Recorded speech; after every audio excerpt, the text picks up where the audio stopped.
जब हम भारत के इतिहास की बात करते हैं तो अक्सर राजाओं और महाराजाओं की कहानियां ही जहन में आती हैं, है ना?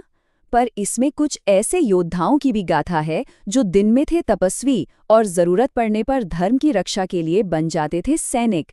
जी हाँ, आज हम बात करने वाले हैं गोसाई समुदाय के इसी अविश्वसनीय इतिहास की।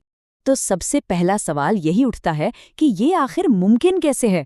कोई एक इंसान एक ही वक्त में आध्यात्मिक तपस्वी भी हो और एक जबरदस्त योद्धा भी? कैसे? बस यही जो विरोधाभास है ना, यही गोसाई समुदाय की पहचान का केंद्र है। और सच कहूं तो यही बात उनकी कहानी को इतना दिलचस्प बनाती है। तो चलिए आज के इस सफर का रास्ता देख लेते हैं। सबसे पहले हम उनकी इस दोहरी पहचान को समझेंगे, फिर जानेंगे कि ये परंपरा शुरू कहाँ से हुई। उसके बाद देखेंगे उनके शौर्य की गाथाएं, भारत के स्वतंत्रता संग्राम में उनकी क्या भूमिका थी, और आखिर में बात करेंगे कि आज के समय में उनकी विरासत क्या है। तो आइए सबसे पहले उनकी इसी दोहरी पहचान की गहराई में उतरते हैं। देखिए, गोसाई समुदाय की पूरी नींव ही इसी अद्भुत संगम पर टिकी है। एक ही व्यक्ति में एक योद्धा और एक संत का होना। जरा सोचिए, ये कितना दिलचस्प है कि कैसे दो बिल्कुल अलग दुनियाएं एक ही इंसान के अंदर मिलती हैं। एक तरफ तो वो तपस्वी हैं जिन्होंने अपनी इंद्रियों पर काबू पा लिया है, जो शिव के परम भक्त हैं, और वहीं दूसरी तरफ वही लोग धर्म की रक्षा के लिए शस्त्र उठाकर एक ऐसे योद्धा बन जाते हैं जो छापामार युद्ध में माहिर थे। कमाल है ना? अच्छा, तो सवाल ये है कि ये परंपरा शुरू कहाँ से हुई, इसकी जड़ें कहाँ हैं? इसके लिए हमें इतिहास में थोड़ा पीछे चलना होगा, एक ऐसे महान दार्शनिक के समय में जिन्होंने सनातन धर्म को एक साथ लाने का बेड़ा उठाया था। सबसे पहले तो इनके नाम का मतलब समझते हैं। गोसाई, ये शब्द बना है गो और साई से। गो का मतलब है हमारी इंद्रिया और साई का मतलब है स्वामी या मास्टर। तो मतलब क्या हुआ? वो व्यक्ति जिसने अपनी इंद्रियों पर पूरी तरह से विजय पाली हो। देखिए, ये नाम ही उनके पूरे दर्शन का सार बता देता है। तो इस समुदाय की नींव रखी गई थी 8वीं सदी में, और रखी किसने थी? आदि शंकराचार्य ने। उनका मकसद बहुत बड़ा था। वो पूरे भारत में सनातन धर्म को दार्शनिक और संगठनात्मक, मतलब एक तरह से स्पिरिचुअली और स्ट्रक्चरली एकजुट करना चाहते थे। और इसी बड़े मकसद को पूरा करने के लिए शंकराचार्य ने स्थापना की 10 नामी सन्यासी परंपरा की। ये क्या था? ये दरअसल 10 मठवासी पंथों का एक संगठन था। इनमें नाम आते हैं गिरि, पुरी, भारतीय, वन, पर्वत और भी कई। इन्हीं सबको मिलाकर सामूहिक रूप से गोसाई या गोस्वामी समुदाय के नाम से जाना गया। चलिए, अब कहानी के उस हिस्से पर आते हैं जो इस समुदाय को सबसे ज्यादा अनोखा बनाता है, और वो है उनका सैन्य इतिहास। वो दौर जब इन संतों को धर्म की रक्षा के लिए शस्त्र उठाने पड़े। इनका इतिहास सचमुच युद्ध की आग में तपा है। जब अहमद शाह अब्दाली ने मथुरा और वृंदावन पर हमला किया, तो यही गोसाई योद्धा हजारों की संख्या में उसका सामना करने के लिए खड़े हो गए। औरंगजेब के समय में मंदिरों को बचाने के लिए इन्होंने मुगलों से जबरदस्त छापामार युद्ध लड़ा, और ये सिलसिला यहीं नहीं रुका।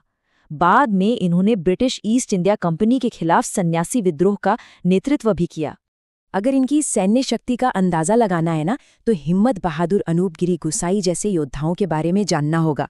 कहते हैं कि उनका तो सिर्फ नाम ही दुश्मनों में खौफ पैदा करने के लिए काफी था। वो अपने समय के सबसे बड़े सैन्य नेताओं में से एक गिने जाते थे। और कमाल की बात यह है कि उनकी अपनी एक शक्तिशाली सेना थी।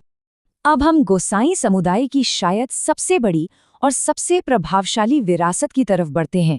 एक ऐसा विद्रोह जिसने न सिर्फ पूरे देश को प्रेरित किया, बल्कि हमें हमारा राष्ट्रीय गीत भी दिया। देखिए, हम सबने पढ़ा है कि 1857 की क्रांति आज़ादी की पहली लड़ाई थी। पर एक बहुत जरूरी बात है जो अक्सर छूट जाती है। वो ये कि उससे भी कई दशक पहले 1770 के दशक में सन्यासी विद्रोह ने ब्रिटिश शासन के खिलाफ आज़ादी की पहली नींव रख दी थी। और यहाँ देखिए कि इतिहास की कड़ियाँ कैसे जुड़ती हैं। ये बहुत शानदार है।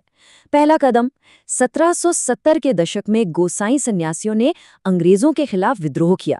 दूसरा कदम, इस विद्रोह की कहानी ने महान लेखक बंकिम चंद्र चट्टोपाध्याय को प्रेरित किया।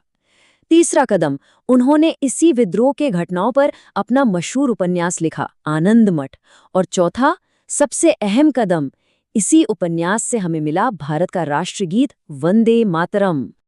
तो ये तो बात हुई उनके गौरवशाली अतीत की, लेकिन सवाल ये है कि आज के दौर में इस समुदाय की क्या भूमिका है। चलिए अब ये देखते हैं कि ये महान विरासत आज कैसे और किन रूपों में जीवित है।